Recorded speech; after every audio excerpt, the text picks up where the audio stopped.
Welcome to class. Falls are a natural part of life, and the risk grows as we age. Everyone will experience a fall at some point. A single fall can increase the risk of falling again by 2 to 6 times.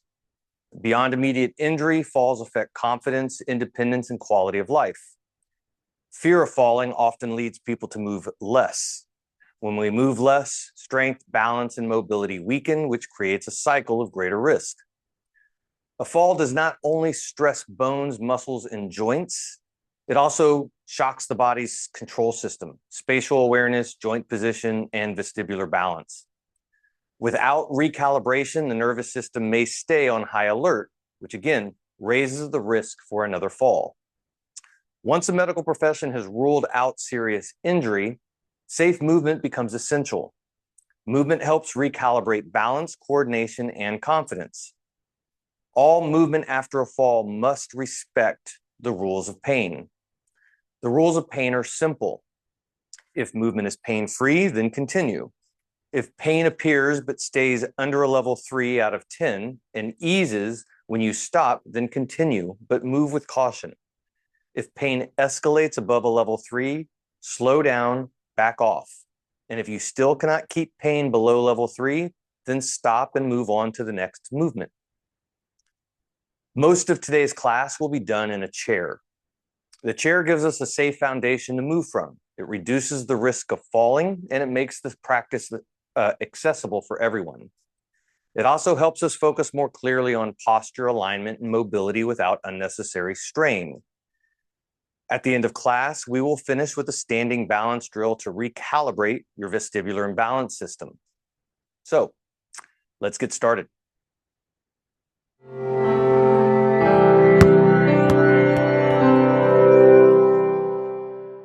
So we're going to start with our crocodile breath. Crocodile breath is kind of my go-to starting point with all movement because I want to work on feeling our breath and that capacity of breath and kind of getting a nice assessment. So we're going to use our hands, making big C shapes with our hands, placing the hands below the ribs and above the hip bone in that nice meaty section of the abdominal wall.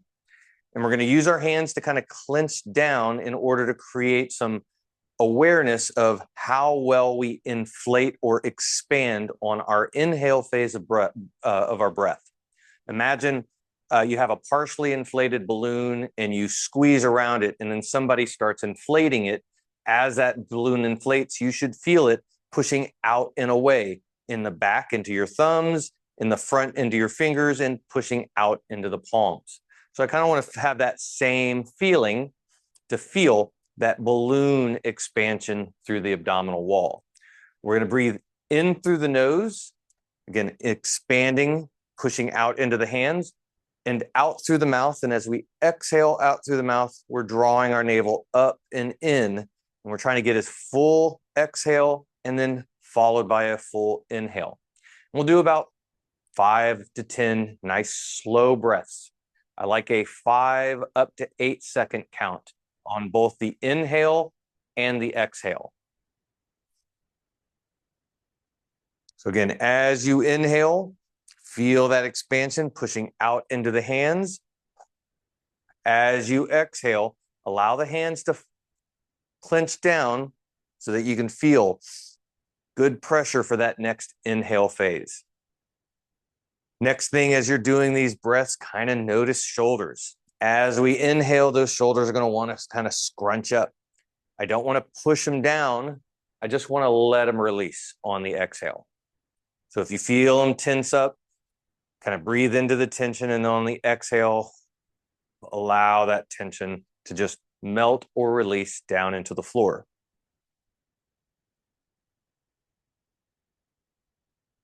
Once we get about 5 to 10 breaths, we're going to continue the breath, but we're going to let our hands drop down to our sides.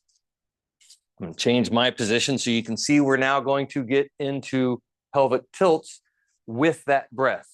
So on our inhale, I want to allow that our pelvis to start to tilt forward so that we get a little sway in our low back and our belly kind of opens up in front. As we exhale, we're drawing that navel up and in, And we're feeling our tailbone kind of lightly scoop so that we get a little bit of rounding into our low back. Inhale brings that belly forward, pelvis tilts forward. Exhale, getting into that scoop. Now I want to try to keep the shoulders over the hips as much as possible. So I'm not rocking forwards and backwards a whole lot. I want to make sure that we're not moving into pinch or pain in the low back. I want to feel some tightness, some stretch, but it should feel good and juicy, not painful. And as you're getting into it, see if you can get a little bit more scoop. Can you get a little bit more anterior tilt, really feeling that belly opening up? And hopefully the low back feels like it's loosening up as we go. Good. We'll take a rest on the hips. Now we're going to come to hands, wrists, and shoulders. Now with the fall, it's very likely that we fall with an arm outstretched, so we may have some bruising to the wrist, elbow, and shoulder. So I kind of want to have like little check-ins for those body parts. So we're going to start with just hands. You can do one hand at a time, or we can do both hands together. Super simple. We're working to spread our hands as wide as comfortably as we can, and then bringing it into a nice grip. Just working back and forth. Nice open. Again, I want to stretch as much as possible without pain, and then closing that grip, getting nice and solid with that grip if you can.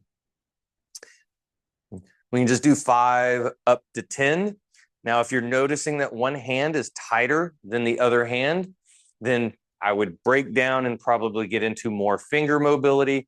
The importance here is if one side feels stiff and rigid and unable to do as much as the other side, we want to do more work in order to get those fingers and the wrists moving better again.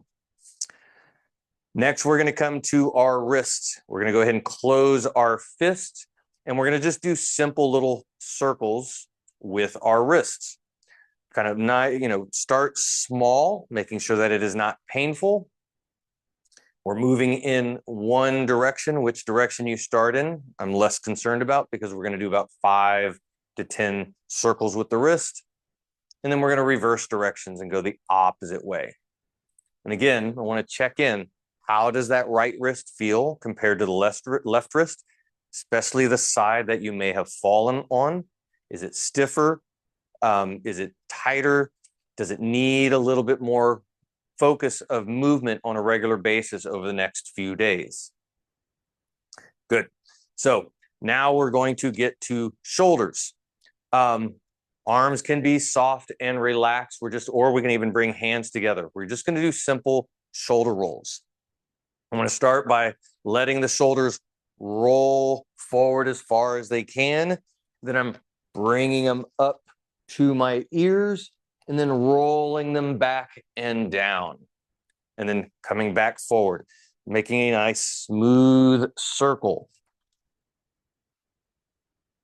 Make sure you got a nice inhale to exhale.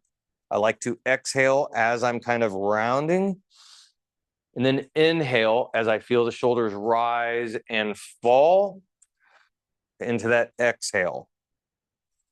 Once we got 5 up to 10 reps in one direction, we're going to reverse directions, doing the same thing. Now, inhale comes as we pull the shoulders back, feeling that chest lift. And as the shoulders rise and roll forward, we're exhaling.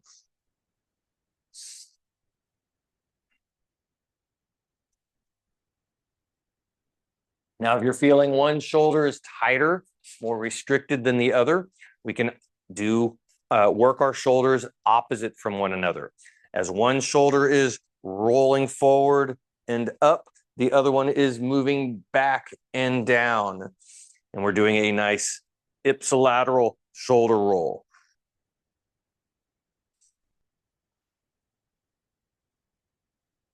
Again, continue to inhale in through the nose and out through the mouth. This is getting a little bit of mobility into the spine as well. So kind of notice, how does that feel on the right shoulder compared to the left side shoulder. Once we get 5 rolls in each direction, we're going to reverse directions, doing the same thing.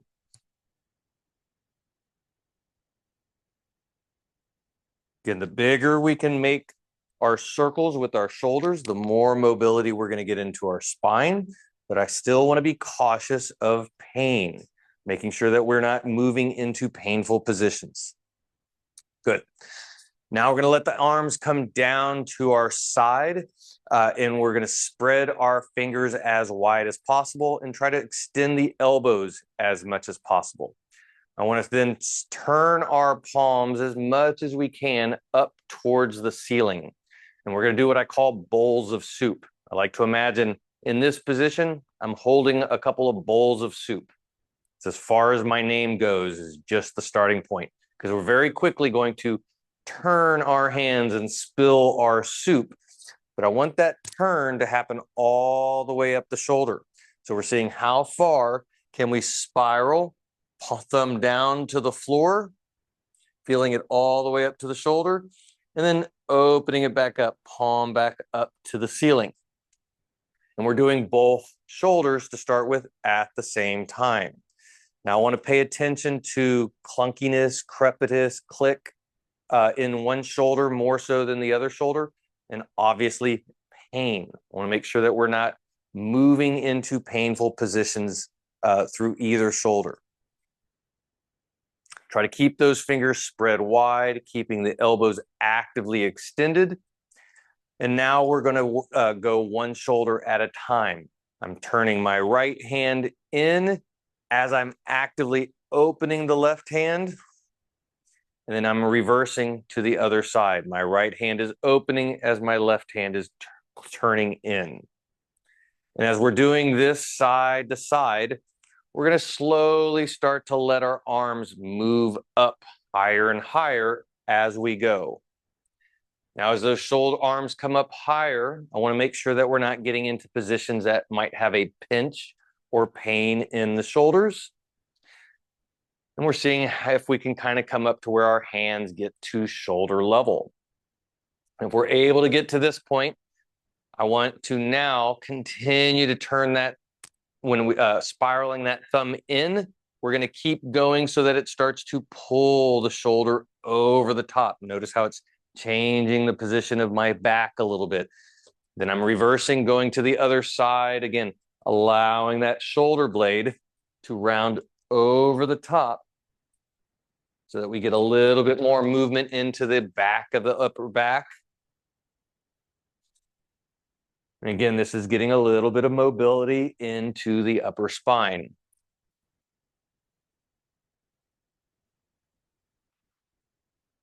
Good. We'll let the shoulders relax down. At this point, I want to grab the bottom of our chair lightly, and I want to grab it so that we can help pull our shoulder blades down towards the floor. I don't want our shoulders shrugging up. I want to hold them down, and we're going to do a little bit of neck mobility. So sitting as tall as you can in the chair, hands are on the base of the chair. We're going to start with checking our blind spots, looking over our left and right shoulder. So nice inhale, get into that crocodile breath. Exhale as we slowly turn, looking over our right shoulder. Inhale as we come back to the center, and exhale as we slowly look over our left shoulder. Now I want to assess, how does this feel looking left compared to looking right? Is it tighter in one direction? Is it more restricted? Is it a little bit uncomfortable? More than likely, the side that you fell on is going to be tighter in the shoulder, and it's also going to affect neck. And if that lingers, then neck pain, shoulder pain will be likely coming. So we want to get the neck moving better as quickly as possible, neck and shoulder together. So, how far can you look over your right shoulder? Does it go as far? And then how does it feel? I want to be safe and cautious with it. We're not pushing into pain, but we are trying to challenge it just a little bit to help the healing process. Once we got 5 to 10, Now we're going to get into just dropping the head and bringing our head back up, dropping the chin to chest. So continuing to hold onto the chair with the hands. Nice exhale as you slowly let your chin drop down towards your chest. Inhale as you slowly bring your eyes back up to the ceiling. And as you come up, see how high can you get your gaze without getting into pain or discomfort in the neck. Exhale as we bring it back down. Now, as you're looking down, you can start to notice how does this feel at the base of the skull, and very specifically, right side compared to left side. Do you get more tightness and tension on one side of the neck just from doing this simple movement? Again, more than likely, the side that we fall on is going to be tighter and more restricted, so we're going to feel that tension. That's going to be an important factor. Once we get 5 to 10, now we're going to look at side-to-side glide, lightly dropping the right ear towards the right shoulder. I'm not trying to touch the shoulder. I don't want this to be a hard push. Just lightly letting that ear drop.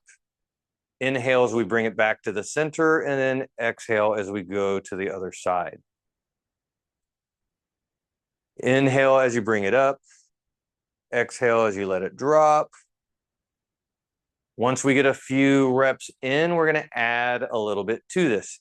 As you lightly drop your right ear to your right shoulder, imagine you got a piece of string on your left ear that is pulling it up to the ceiling. I want to feel that ear lift lightly. Then inhale as we move across to the other ear, and then the right ear lifts lightly.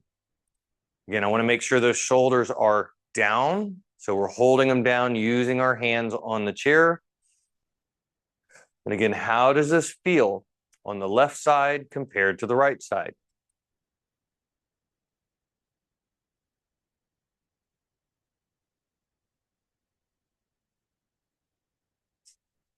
Good. All right, we're going to come back to our breath with our pelvic tilts, kind of where we started at the beginning. But hands get to be free. We can start with them just kind of on our lap. So breathing into that belly, this is where we want to allow the pelvis to tilt forward. As we exhale, we're drawing that navel up and in, and we're scooping the pelvis. And as we're doing this movement, going back and forth through the hips, I want to maintain that pelvic tilt. We're now going to add in our arms and shoulders. So we're bringing those hands back down to the side, spreading the hands wide as you can, trying to turn the palms up to the ceiling. This is our inhale phase. As the pelvis is tilted forward, as we exhale, we're going to spiral the thumbs down and round the shoulders as we're scooping. We'll get back into this other position. So nice open chest on the inhale. As we exhale, we're spiraling palms. We're letting the hands kind of come forward to the knees. Thumbs continue to turn down like you're reaching as far forward as you can at the same time that we're scooping. And then as we inhale, we're bringing the hands back to our side as we spiral the palms up to the ceiling, trying to get our chest nice and open to the ceiling as well. Exhale, let those hands spiral as the hands reach forward, scoop. We're trying to get as much of this upper back and low back rounded as comfortable as possible.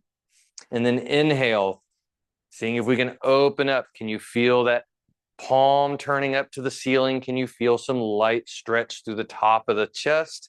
Can you get nice and tall in your spine?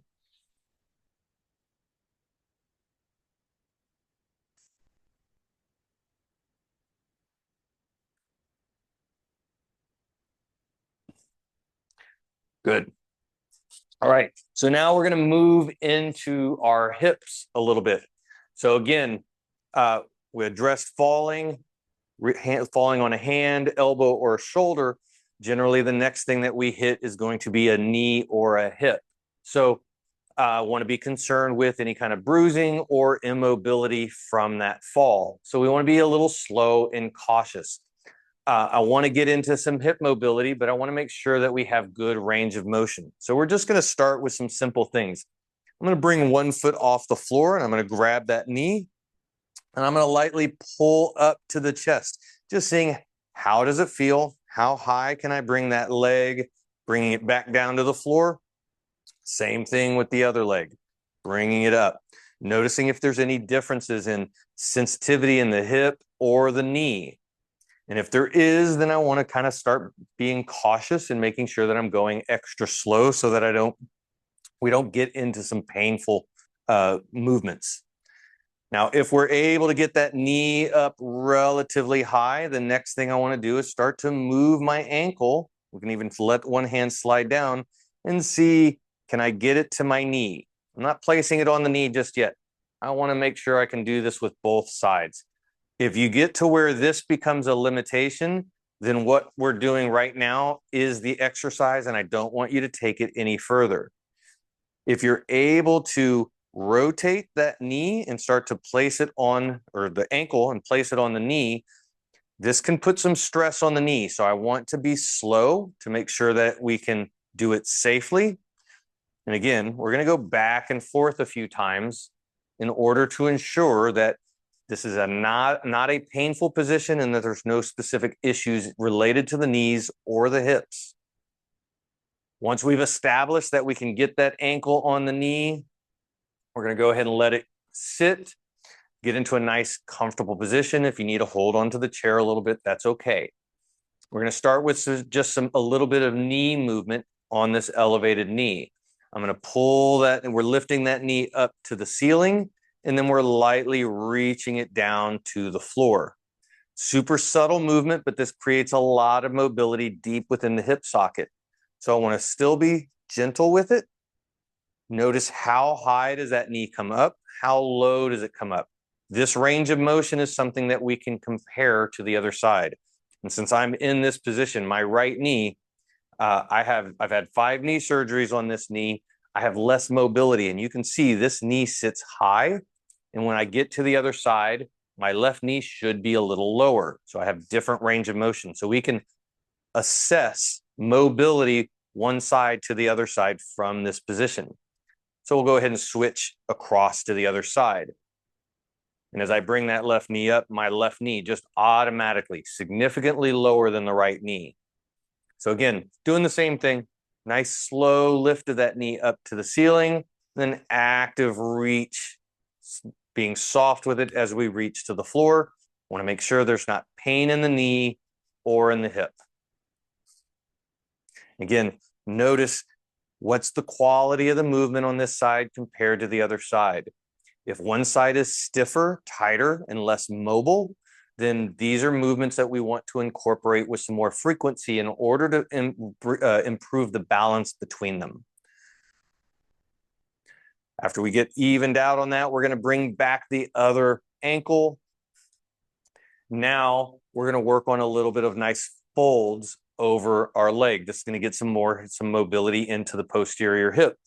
So we're going to take a nice inhale into that crocodile breath. As we exhale, I want to allow my hands to just waterfall over my shins and just see how far can we comfortably reach.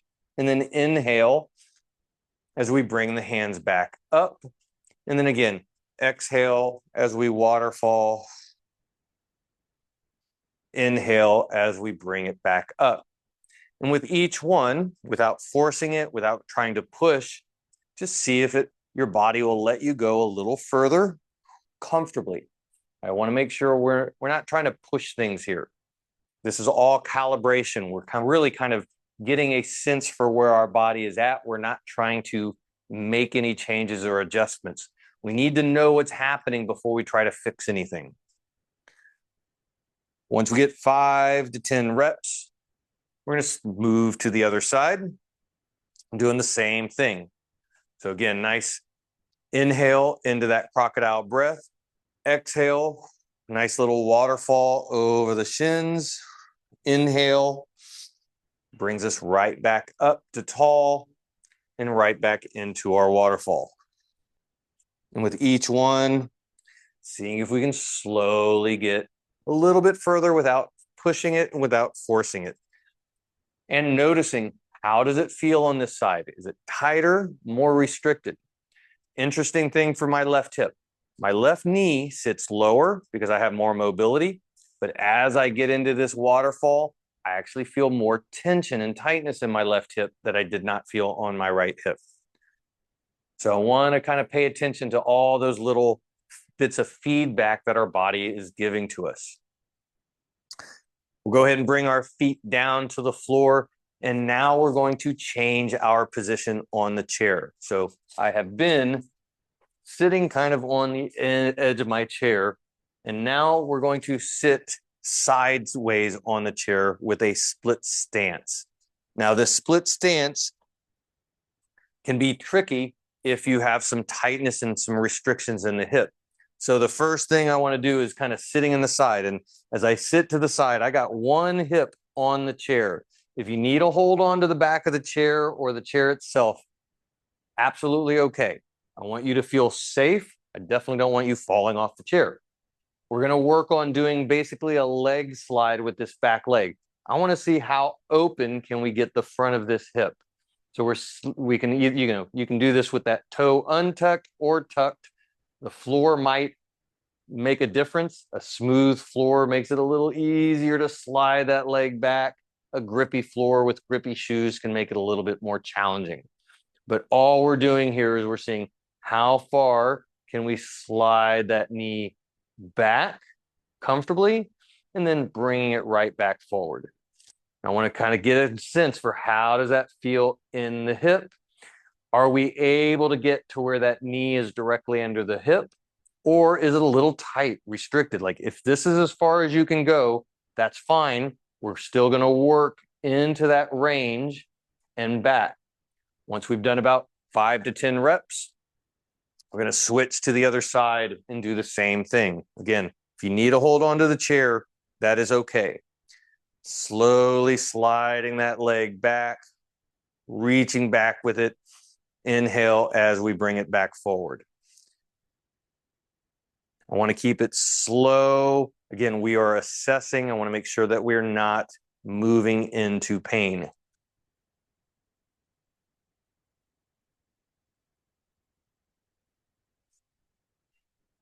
Notice if this side is different than the other side. Are you able to go further or less? If it's less, then that's going to be a significant imbalance. And now we know that this little movement is going to be something we want to add in to what we're doing every day. And it can be super simple. You sit down at the dinner table, you get into a side stance, and you do 10 of these on each leg, and then you move on to eat your dinner, read a book. It doesn't have to be a lot. We're going to switch back to our starting side. Now, however far back you were able to get that leg to slide, we're getting that leg. Ideally, we're going to have the big toe tucked underneath. However, you might have some big toe pain, especially if on a fall. It's not unlikely to injure that foot and ankle. So I want to make sure that we're not getting into painful positions. If the foot needs to be untucked, that's okay for now. But again, ideally, toes are tucked. From here, we're coming back into our breath and we're working pelvic tilts. But because of the position we're in, only one pelvis is going to be tilting at a time. So breathing into that crocodile breath, pelvis is tilting forward, which again, sway in the back. Belly should open up. And then as we exhale, drawing that navel up and in, feel that pelvis scoop. Inhale, pelvis goes forward. Exhale, feel that scoop. It's like that tailbone is trying to slide forward. The more scoop we're able to get should create some stretch down the front of the thigh. Once we get 5 to 10 reps, we're going to switch and do the same thing on the other side. Now, notice if that big toe feels tighter on one side compared to the other. The left big toe feels a little tighter on this side, so that's important to kind of note. If it's tighter on one side, then again, this is a movement that I want to get into more regularly, just to see if I can get that big toe to start to loosen up a little bit and to be more mobile. Coming back to our breath, nice inhale, crocodile breath, pelvis tilts forward, exhale, navel to spine as we scoop.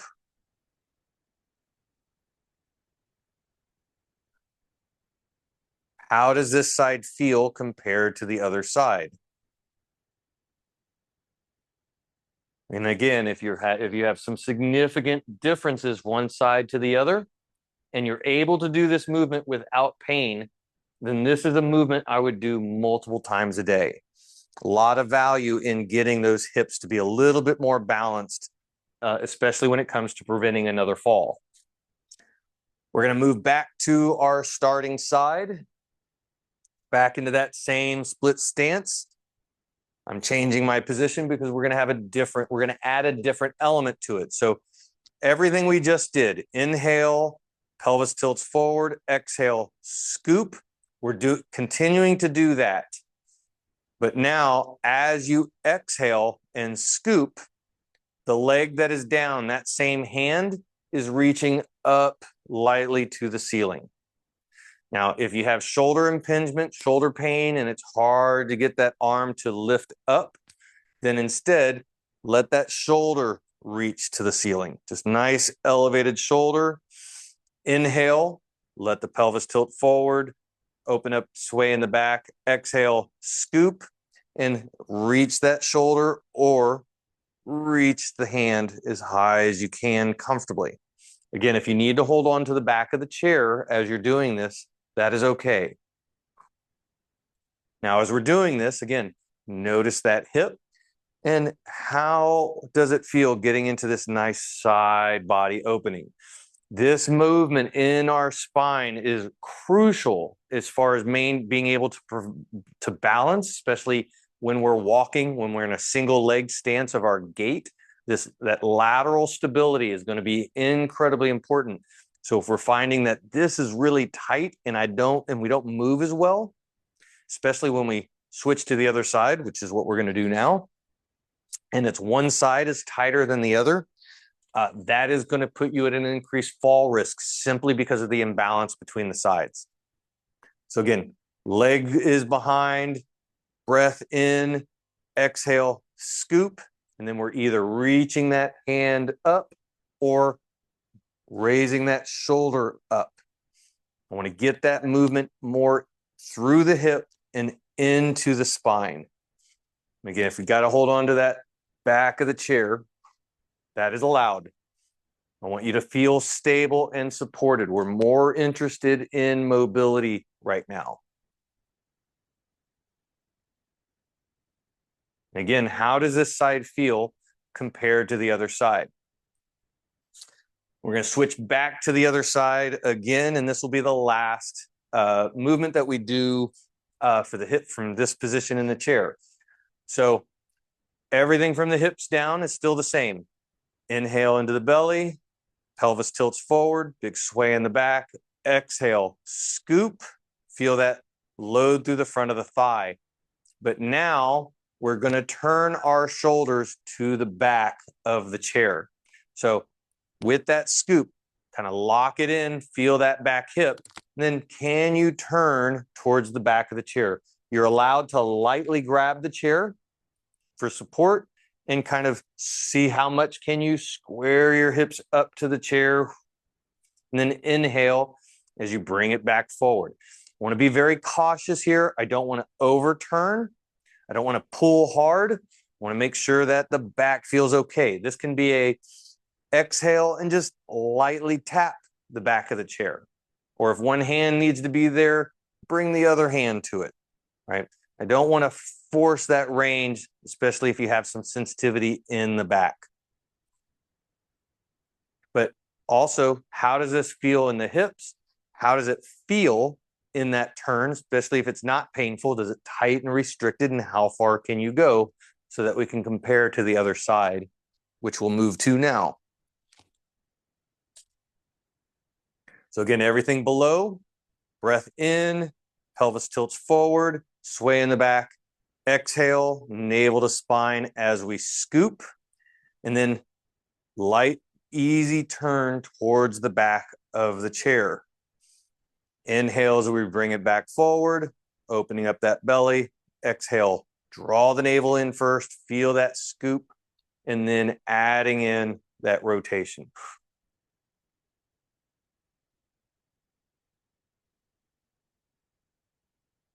How does this side feel compared to the other side?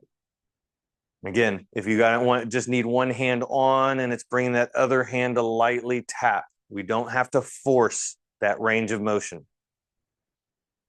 Is this side tighter, more restricted than the other side? Once we're done with that, now we're going to come into a standing position. But I want to keep the chair close by because we're going to use it for balance and support. So it can either be in front of you or probably more ideally to your side. And we're going to do some single balance work. So I got this chair on my left side. So I'm going to focus more on my left foot balance. So bringing right foot off the floor. First thing, I want to have my foot as spread and open as possible. And I'm bringing the other foot lightly off the floor. First thing I want to do is just, can I balance on one leg, even with a little bit of support? How does it feel? Is it wobbly? Is it painful? If it's painful, then we got to back off. This might not be where we need to work on. If it's super wobbly, can you kind of find a position where you can maintain this that nice flat foot? Once you get about 10, 15 seconds, we're going to switch feet. And ideally, you're going to turn to the other side because I want to keep that chair. Do I want to go this way? No, I like it this way. So now right foot, same thing. Spread toes, nice balance. Nice 10, 15 seconds. How does this leg feel? Is it more wobbly? Does it feel shakier? Those are going to be real important assessment points for that balance, for that vestibular part of our balance. If one leg is struggling to be balanced compared to the other, then that's going to become an issue with every step that we take.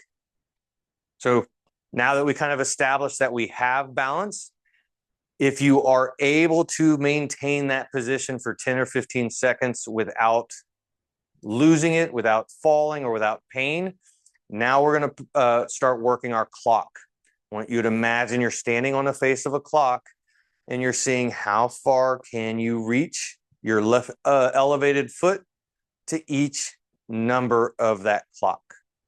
Again, we can have our hand on our chair for support. If you're able to do this without the chair, that's going to be ideal.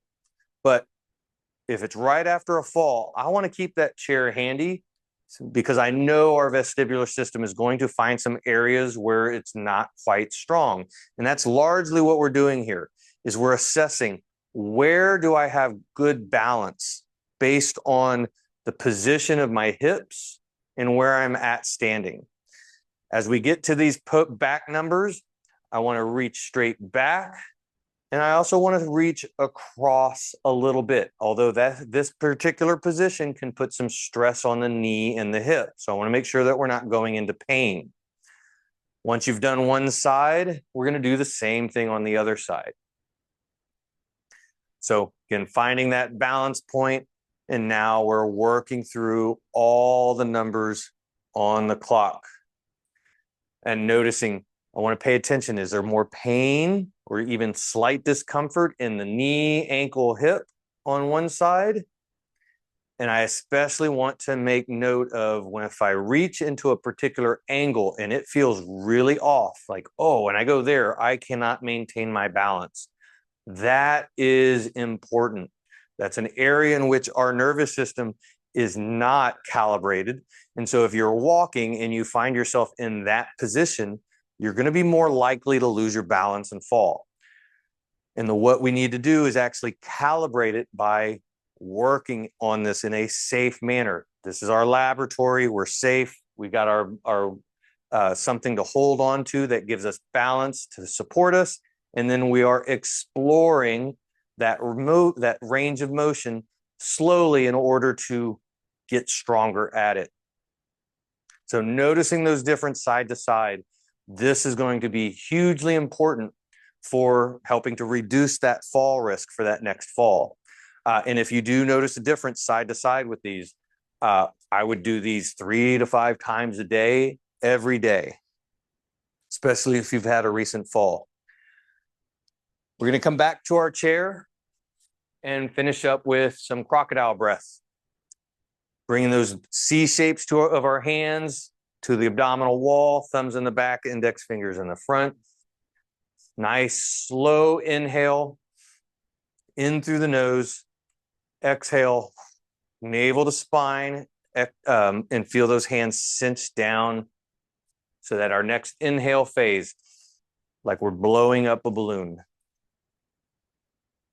And since we got some decent movement through our shoulders and our hips and our spine, hopefully you can feel the capacity of that breath a little stronger. Hopefully you can feel it pushing out and expanding a little bit wider than it did at the beginning of the class.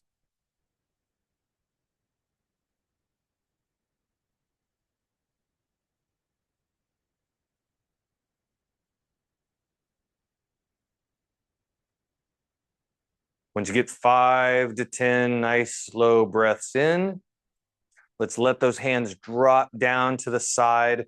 We're going to continue with that same breath, just not with our hands kind of getting those shoulders all crunched up. And at this point, I want to see if we can feel that breath start to move and expand more into the ribs and up into the shoulders. Still breathing into that crocodile breath of the abdominal wall, but bringing that same concept into the ribs. Can you feel it breathing into the chest, out through the sides, and even into the upper back? Can you feel it lifting up to the neck, upper shoulders, base of the neck? Nice inhale in through the nose, exhale out through the mouth. Think of your inhale as filling up into tension, and then the exhale is just allowing that tension to release. I don't want to force it out. I just want to let it go. Let it melt, release, rinse off to the ground, into the floor.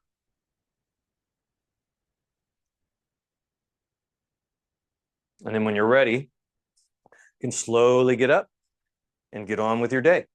I'd love to hear how this session felt. So if you found it helpful, please make a mention in the comments.